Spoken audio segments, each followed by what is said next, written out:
I am a Mujahid soldier of the Islamic Emirate of Afghanistan. We are always ready to protect our country, its peace, and its stability. Defending the homeland is not just a job for us. It is our faith, honor, and pride. With the help of Allah Almighty and the support of our people, we tirelessly struggle for the security and tranquility of this land. Our goal is for Afghanistan to be an example of peace, independence, and prosperity. We are guided by the spirit of Islamic belief, national honor, and love of the homeland. Whether it is an external attack or internal disorder, we stand firm like steel.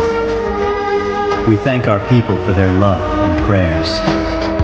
The people are the foundation of our strength. We will keep fighting until this sacred soil remains safe and free.